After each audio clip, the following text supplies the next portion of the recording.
ત્યાર પછી આગળ વધીશું 26 એક આયનીય સંયોજન, માન લો મીઠું છે, એને એકસાથે ભારે પાણી અને સાદા પાણીમાં ઓગાળવામાં આવે તો આ આયનીય સંયોજનની દ્રાવ્યતા શું કહેશો? ભારે પાણીમાં વધુ હોય, ભારે પાણીમાં ઓછી, બંનેમાં સમાન, સાદા પાણીમાં ઓછી? જો એ સાચો હોય ભારે પાણીમાં વધુ તો ડી એ સાચો જ થાય. જો એ નથી જવાબ, પણ આમ આપ્યું એવી રીતે બી જવાબ છે. ભારે પાણીમાં ઓછી દ્રાવ્યતા હોય, નોર્મલ પાણીમાં વધુ હોય. D2O ઓછો દ્રાવ્ય કોઈ પણ પદાર્થ લઈ લો, કોઈ પણ આ ભૌતિક કેરેક્ટરિસ્ટિક થઈ, યાદ જ રાખવી પડે. એટલે બી જવાબ ભારે પાણીમાં ઓછી હોય. પછી 27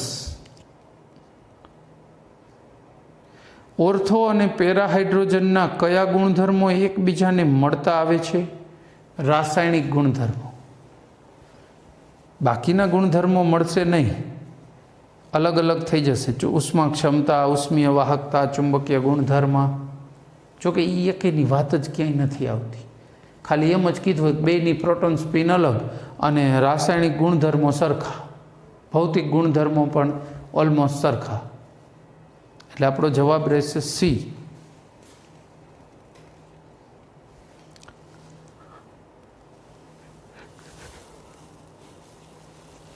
પછી 28 ઓર્થો અને પેરા હાઇડ્રોજનની અધિશોષણ ઉષ્માનો તફાવત એ 0.4 કિલોજૂલ પર મોલ. અધિશોષણ ઉષ્મા એટલે કેટલી ઉષ્મા શોષે ત્યારે 1 ડિગ્રી તાપમાન વધે, તો એ બેમાં શોષાતી ઉષ્મા લ્યો તમે 1 મોલની, તો તમને શું આવે છે? આમાં તફાવત બેમાં 0.4 કિલોજૂલનો આવે છે. એ જવાબ. પછી 29 H- આયન નીચે પૈકી કોની સાથે સમ ઇલેક્ટ્રોનીય છે? એચમાં 1 ઇલેક્ટ્રોન હોય ને ઉપર માઇનસ વીજભાર આવ્યો એટલે એક બીજો આવ્યો, કુલ ઇલેક્ટ્રોન 2 થયા. આ નીચેનામાંથી કોનામાં 2 ઇલેક્ટ્રોન છે? હિલિયમમાં 2 ઇલેક્ટ્રોન ને 2 પ્રોટોન, તો હિલિયમ જવાબ, મતલબ બી જવાબ. ક્લિયર? આગળ વધીશું. હિલિયમ જવાબ એનો સીધો શોર્ટ. 30મો પ્રશ્ન. ખાલી જગ્યા હાઇડ્રોજનનું પિઘલન કરીને હિલિયમ બનાવી શકાય છે. ઊંચા તાપમાને ને ઊંચા દબાણે, ઊંચા તાપમાને નીચા દબાણે, નીચા તાપમાને ને ઊંચા દબાણે, નીચા તાપમાને ને નીચા દબાણે. ખેર એ જવાબ ઊંચું તાપમાન અને ઊંચું દબાણ. હાઇડ્રોજનમાંથી હિલિયમ બનાવો એટલે તારાઓમાં આ પ્રક્રિયા થાય. તાપમાન હોય 10⁻17 કેલ્વિન જેટલું, બહુ ઊંચું તાપમાન અને દબાણ જોઈએ તો જ હાઇડ્રોજનમાંથી હિલિયમ બને ને. તારાઓમાં સતત હાઇડ્રોજનમાંથી હિલિયમ અને હિલિયમમાંથી હાઇડ્રોજનમાં રૂપાંતરણ થતું રહે અને કરોડો ટન ઉર્જા છૂટી પડતી રહે. એ ઉર્જા આપણા સુધી પહોંચે. સૂરજ પણ એક તારો જ ગણાય.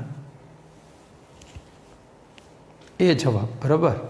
પછી 31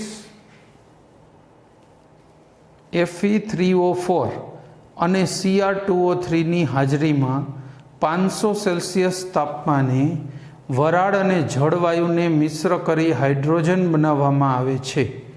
આ પદ્ધતિને કેવી કહેવાય? બોસ પદ્ધતિ.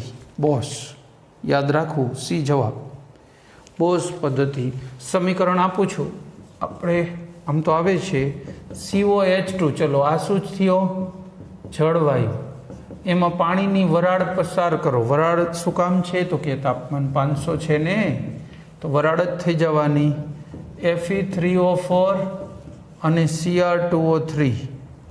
ચલો આમાંથી શું બનાવશે? CO2 અને H2. ક્લિયર? CO2 ને H2 બનશે. આ પદ્ધતિને બોસ પદ્ધતિ કહેવાય.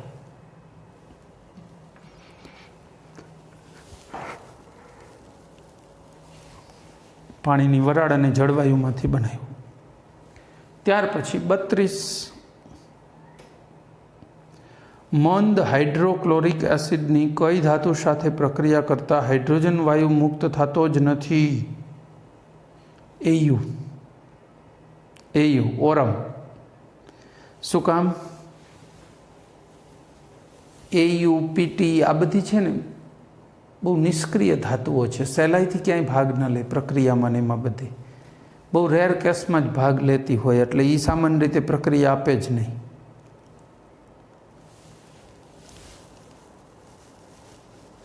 મંદ એસિડ સાથે તો બિલકુલ નહીં. પ્લેટિનમ હોય તો ભલે, સોનું હોય તો ભલે. એને ઉમદા ધાતુઓ કહેવાય, ઉમદા ધાતુ, ઇનર્ટ મેટલ્સ.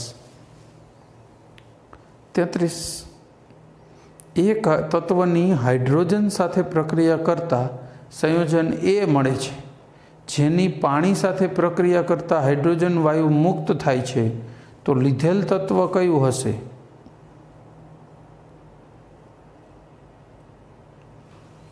એક તત્વની હાઇડ્રોજન સાથે પ્રક્રિયા કરો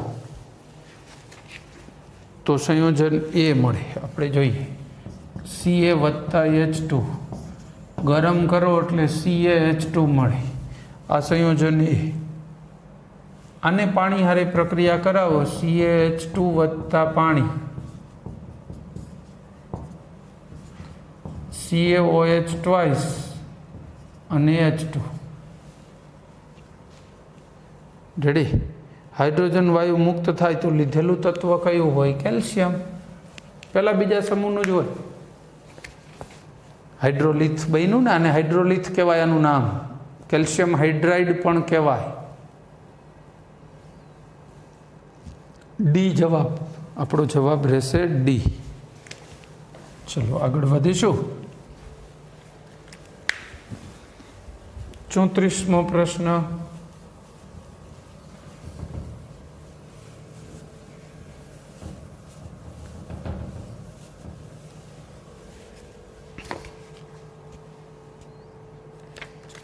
Hydrogen combines with other elements by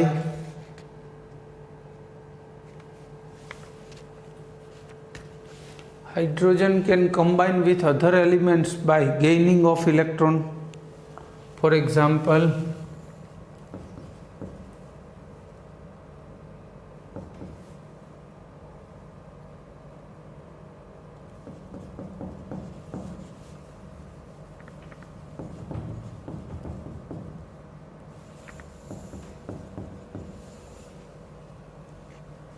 no, it gains electron from sodium.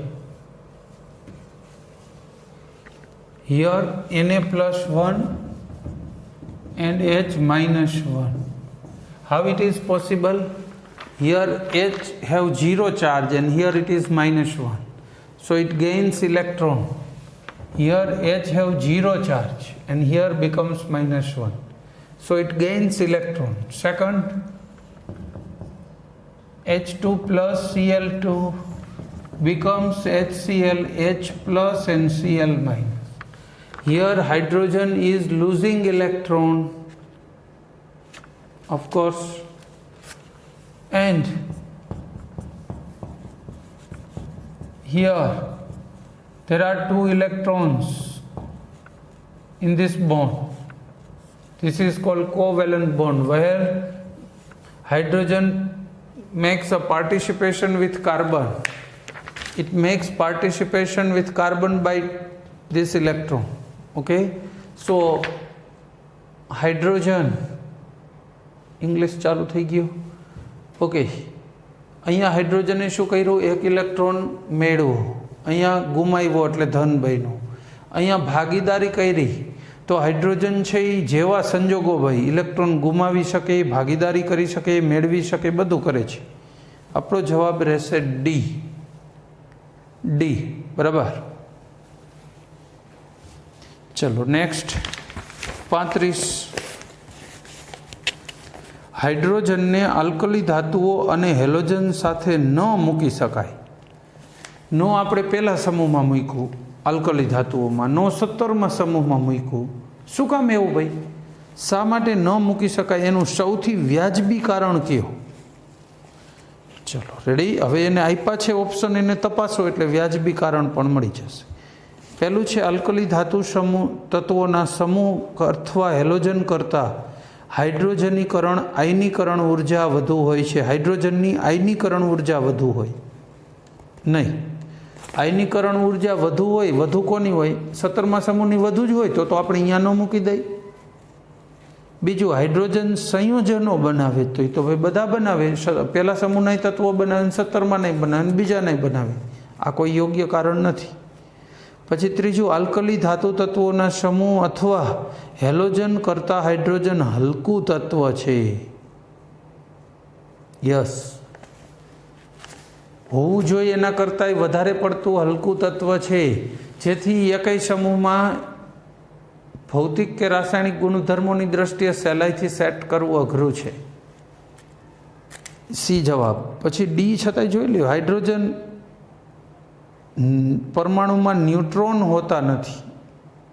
આ સાચી વાત છે, પણ એના કારણે આપણે ક્યાંય મૂકતા નથી એવું નથી, એમ કારણ એ નથી. બરાબર કે ભાઈ કાલ સ્કૂલે કેમ નહોતા આવ્યા, કે કાલ સાહેબ વરસાદ હતો, એ સચોટ કારણ નથી, કારણ કે કોરોનાના કારણે રજા જ ચાલે છે. તો વરસાદ હોય કે ન હોય નહોતું જ આવવાનું. બરાબર, તો કારણ વરસાદ હતો એ કારણ આપવાની ક્યાં જરૂર, એમ કહેવાય ને કે રજા જ ચાલે છે. એ વધુ સચોટ કારણ થાય ને. એમ વરસાદ તો કાલે હતો, પરમ દિવસે નહોતો, તો તે દીએ નહોતા આવ્યા, પણ વધુ સચોટ કારણ એ થાય. અહીંયા 4 જવાબ જે તમને ઓપ્શનમાં આપ્યા હોય ને, એમાંથી તમારે એવી દલીલ નથી કરવાની ક્યારેય કે સાહેબ આમાં એકય જવાબ નથી. 4માંથી મોસ્ટ એપ્રોપ્રિએટ હોય એ લઈ લો. 4 ઉમેદવાર ચૂંટણીમાં ઊભા છે, એકને વિજેતા અવશ્ય બનાવવાનું, ગમે એકમાં સિક્કો મારી દેવાનો, એકને નહીં એવા સિક્કા નહીં મારવાના. બરાબર, કોઈ એક તો જવાબ હશે જ. નજીકનો લઈ લો ને. તમને પૂછ્યું પાણીનું ઉત્કલન બિંદુ કેટલું, આપણને ખબર છે 100 ડિગ્રી સેલ્સિયસ. 200, 300, 500 ને 1800 લખ્યું હોય તો આપણે 200 જવાબ આપણો એ એપ્રોપ્રિએટ જવાબ કહેવાય, સાચાની નજીક. સાચો હોય તો બેસ્ટ, તો એ લઈ લો. સાચો ન હોય તો સાચાની નજીકનો લઈ લો. 4 ખોટા જવાબ હોય તો ઓછો ખોટો હોય એ લઈ લો, પણ જવા ન દો. સિમ્પલ વાત. બરાબર છે, જવાબ એપ્રોપ્રિએટ હોવો જોઈએ. 4માંથી 1 થવો જ જોઈએ, એટલે સી પરફેક્ટ બંધ બેસે છે, વાંધો નથી. 36,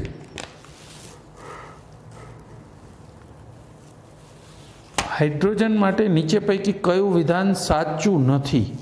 પહેલું, તે દ્વિપરમાણુવીય અણુ છે, તો સાચું જ છે. H2 દ્વિપરમાણુ હોય ને, H2 અણુ હોય ને એટલે. પછી જુદા જુદા રાસાયણિક સંયોજનોમાં તે H+ અને H- બંને સ્વરૂપે અસ્તિત્વ ધરાવે છે. હા, એ પણ સાચી વાત છે, 2 સ્વરૂપે હોય છે. તે એક જ એવું સ્પીસીસ છે કે જેના પરમાણુ કેન્દ્રમાં ન્યુટ્રોન આવેલા નથી. આ સાચી વાત છે, આમાં ખોટું ન કહી શકું. છેલ્લું જોઈ લે, જવાબ તો એ જ થવાનો. ભારે પાણી સ્થાયી નથી કારણ કે તેમાં હાઇડ્રોજન ડ્યુટેરિયમ દ્વારા વિસ્થાપિત થયેલો હોય. સાચી વાત છે, ભારે પાણી લાંબો સમય નોર્મલ પાણી જેટલો સમય સ્થાયી રહી શકતું નથી. ડી જવાબ સાચો. ડ્યુટેરિયમ છે ને માટે. ટ્રિટિયમ તો એના કરતાંય સક્રિય હોય. ટ્રિટિયમ હોય તો એનાથી નહીં પહેલાં એનું વિઘટન મંડે થવા. ટૂંકમાં સૌથી અસ્થાયી T2O, પછી અસ્થાયી D2O અને સૌથી સ્થાયી H2O. હાઇડ્રોજન હોય તો સ્થાયી હોય. હવે આગળ વાત કરીશું. 37મો પ્રશ્ન, પિગલિત આયનીય હાઇડ્રાઇડમાંથી વિદ્યુત પ્રવાહ પસાર કરવો તો શું થાય?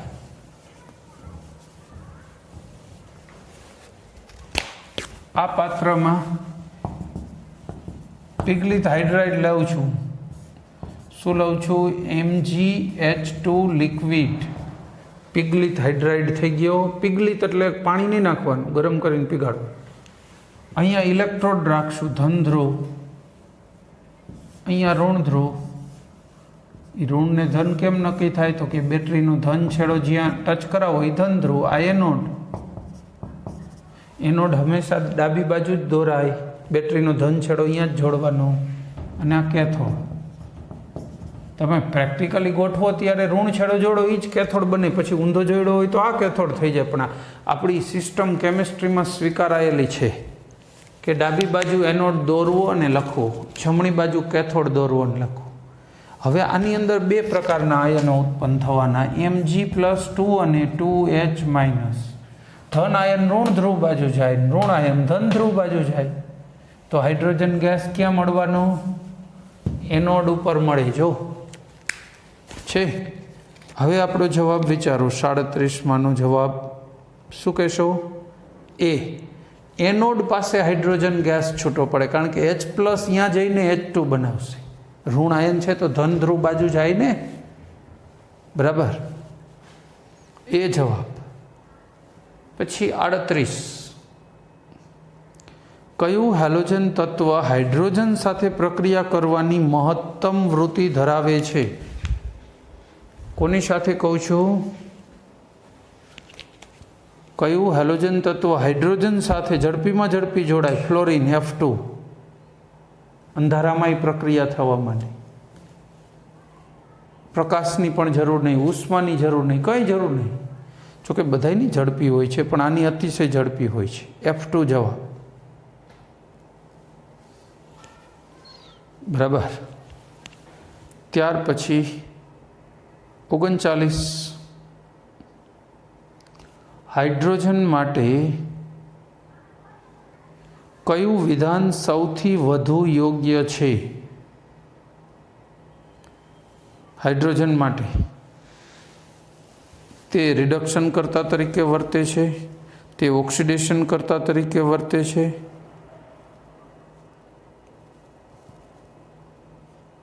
તે ઓક્સિડેશન કરતા અને રિડક્શન કરતા બંને તરીકે વર્તે છે, તે ઓક્સિડેશન કરતા અને રિડક્શન કરતા તરીકે વર્તતો નથી.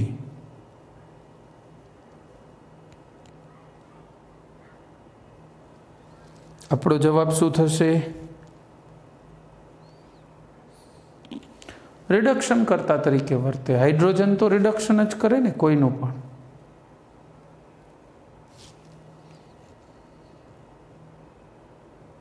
જોકે એવું ન કહેવાય. સી જવાબ કરો. સી. શું કામ? તમને કહી દઉં.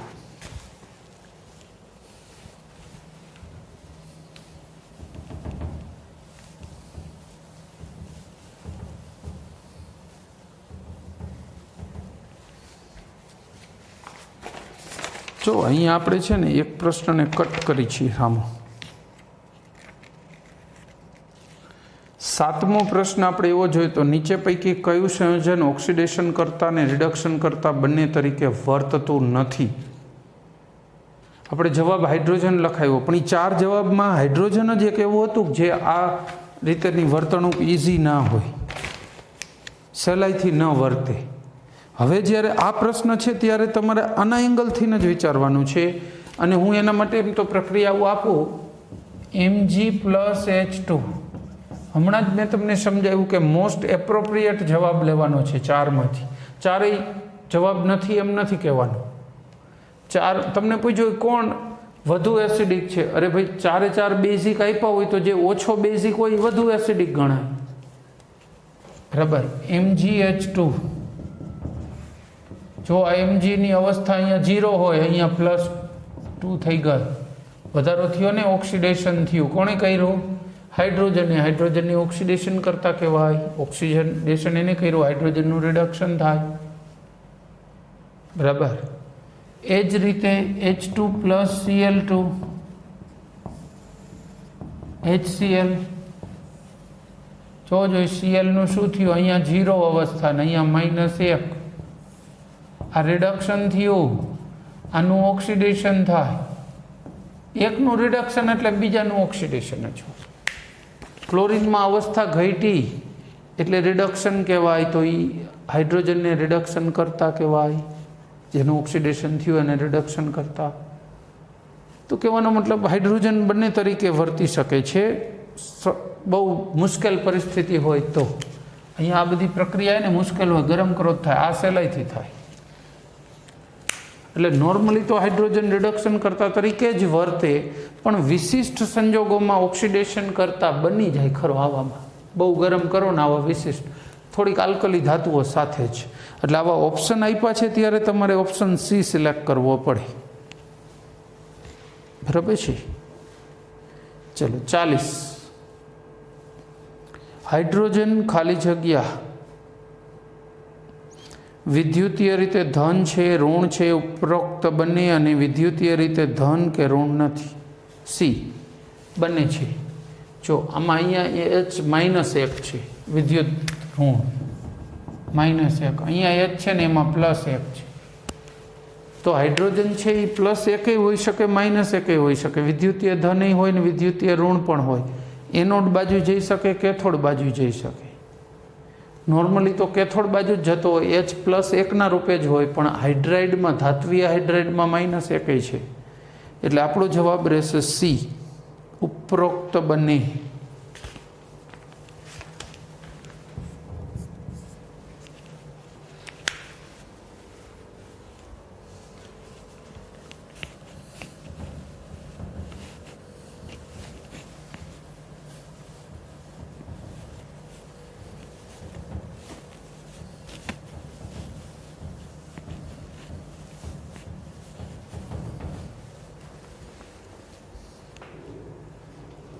ચલો 41મો પ્રશ્ન.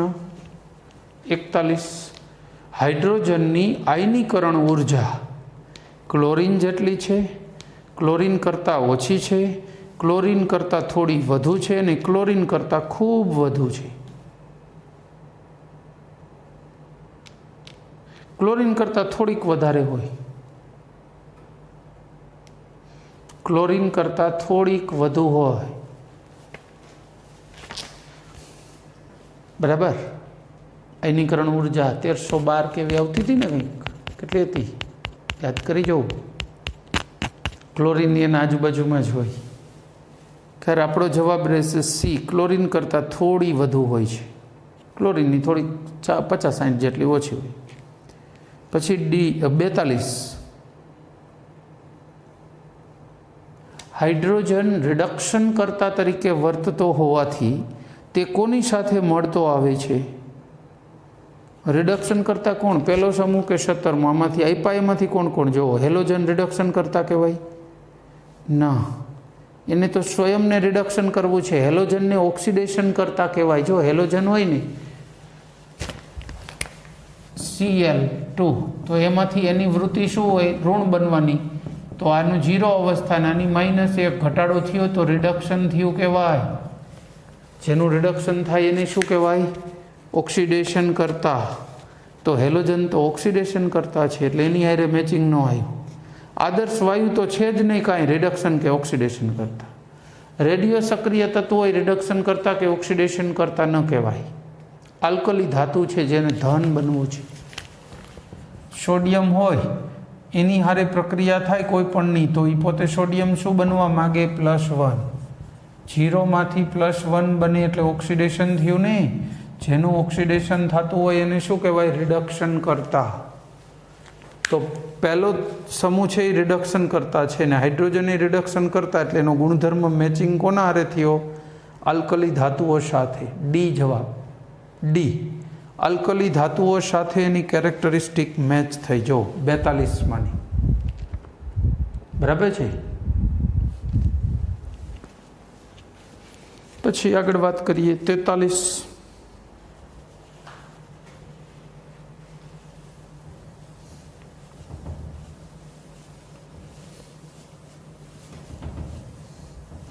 હાઇડ્રોજનનું કયું સ્થાન તેના તમામ ગુણધર્મોની સમજણ આપે છે?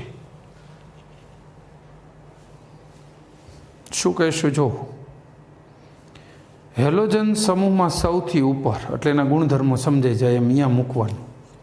ના, આપણે અહીંયા ક્યાંય મૂકતા નથી. આલ્કલી ધાતુ એટલે પહેલા સમૂહમાં ઉપર, અહીંયા નથી મૂકતા. 14મો સમૂહ કાર્બન સમૂહમાં સૌથી ઉપર, ના અહીંયા ક્યાં મૂકીએ જ છીએ. અને ચોથું છે એક પણ નહીં. યસ, ડી જવાબ.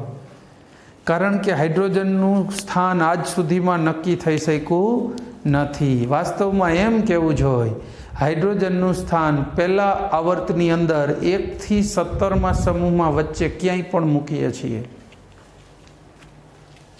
પહેલા આવર્તમાં 1 થી માંડીને 17મો સમૂહ એમાં ક્યાંય પણ મૂકીએ છીએ, બરાબર છે. તો આપણે શું કહેશું?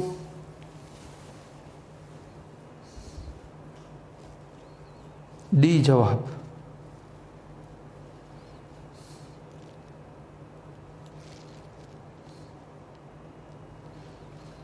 44 હાઇડ્રોજન સરળતાથી અધાતુ તત્વો સાથે સંયોજાય છે, જે દર્શાવે છે કે તે વિદ્યુત ઋણ છે, વિદ્યુતીય ધન છે, એ અને બી બંને અને એક પણ નહીં. કોની હારે જોડાય છે? અધાતુ તત્વોને આપણે જોડી કાઢીએ. જો આ હાઇડ્રોજન અધાતુ છે ઓક્સિજન, એની સાથે જોડાઈને H2O બનાવે. તો હાઇડ્રોજન 0 અવસ્થા હતી, એમાંથી +1 થઈ. બરાબર. તો હવે કયો જોઈએ, શું કહીશું? વિદ્યુતીય રીતે શું બને? ધન બને છે ને? 0માંથી +1 બને. પાણીમાં આ +1 હોય ને આ -2 હોય ઓક્સિજન.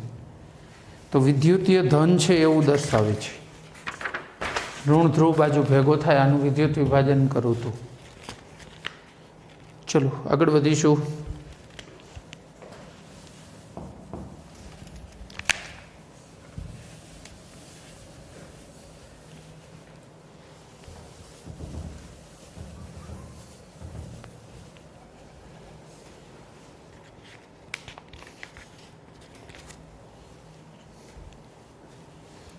હાઇડ્રોજન કઈ ઓક્સિડેશન અવસ્થાઓ ધરાવે છે?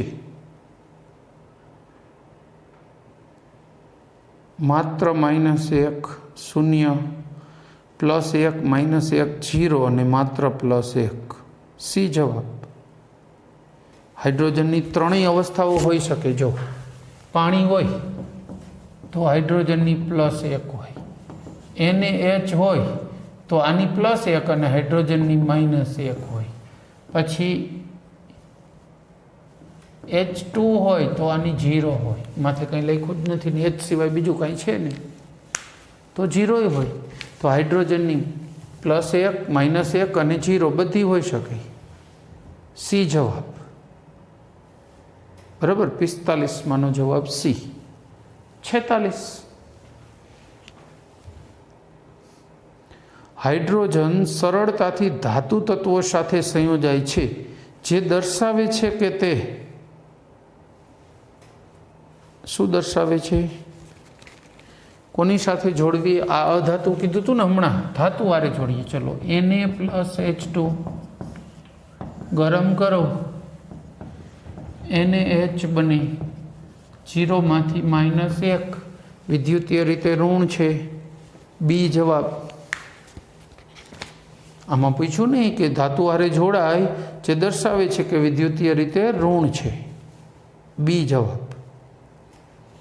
47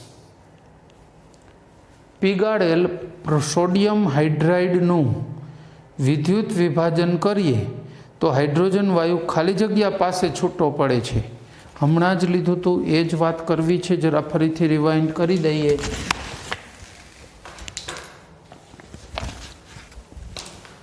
હમણાં જ મેં વાત કરી ને એ જ છે.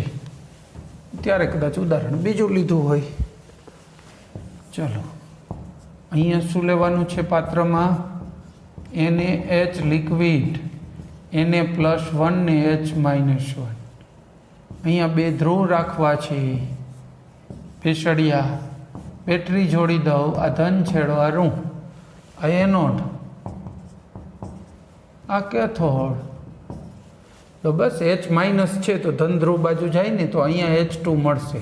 લ્યો એનોડ પાસે. આપણો જવાબ શું રહેશે? હાઇડ્રોજન વાયુ ક્યાં છૂટો પડશે એમ કીધું છે? એનોડ પાસે. એ જવાબ. એનોડ. બરાબર. એનોડ જવાબ. પછી 48 પ્રોટોનિક એસિડ કોને કહેવાય? પ્રોટોનિક એસિડ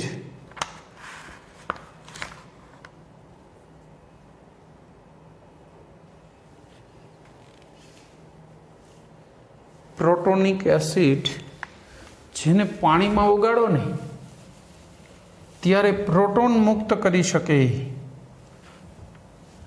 પાણીમાં ઓગાળતા પ્રોટોન મુક્ત કરે એને પ્રોટોનિક એસિડ કહેવાય. જેમ કે જો HCl વત્તા પાણી, તો તમે આમ લખો ને H3O પ્લસ એકવીયસ અને Cl માઇનસ. આમ કહે છે કે નહીં? વાસ્તવમાં આમાં શું હતું? એક H પ્લસ હતું ને એ ફરતી બાજુ પાણીના અણુથી ઘેરાઈ ગયું.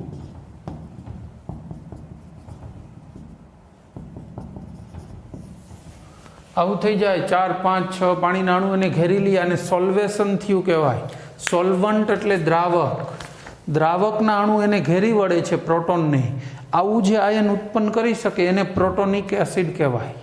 બીજી રીતે કહું તો જે એસિડને પાણીમાં ઓગાળતા પ્રોટોન મુક્ત કરી શકે એ પ્રોટોનિક એસિડ છે. પણ પાણીમાં ધ્રુવીય દ્રાવક હોવું જોઈએ. ધ્રુવીય દ્રાવક એટલે પાણી. પાણી ધ્રુવીય દ્રાવક છે. પાણી કીધું હોય અથવા ધ્રુવીય દ્રાવક કીધું હોય એ જવાબ થશે આપણો. એ જવાબ બરાબર. એસિડ કે જે પ્રોટોન સ્વીકારે એ ધ્રુવીય દ્રાવકમાં હાઇડ્રાઇડ આયન બનાવે નહીં. હાઇડ્રાઇડ H- નો બનાવે, આ પ્લસ જ બનાવે. પછી એસિડ કે જે પ્રોટોન દાતા હોઈ શકે નહીં. પ્રોટોનનું દાન કોઈને નથી કરવું. પાણીમાં પ્રોટોન મુક્ત કરી શકે અથવા ધ્રુવીય દ્રાવકમાં પ્રોટોન મુક્ત કરે જેનું આવી રીતે સોલ્વેશન થાય એટલે એ પ્રોટોનિક એસિડ કહેવાય. એટલે આપણો જવાબ રહેશે એ.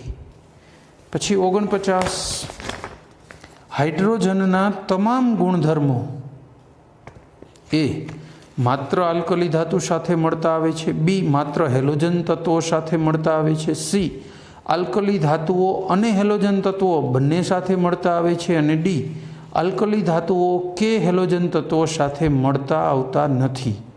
ચલો આપણો જવાબ શું રહેશે? સી આલ્કલી ધાતુઓ અને હેલોજન બંને સાથે મળતા આવે છે. સી જવાબ કરેક્ટ. બે યારે થોડાક અમુક ગુણધર્મો પહેલા સમૂહ હારે મળતા આવે, અમુક 17મા સમૂહ સાથે. બસ આજે આટલા પ્રશ્નો ઘણા. આજનો આપણો ટાઈમ પૂરો થયો છે. લેક્ચર પૂરો કરીશું. Thank you. જય હિન્દ.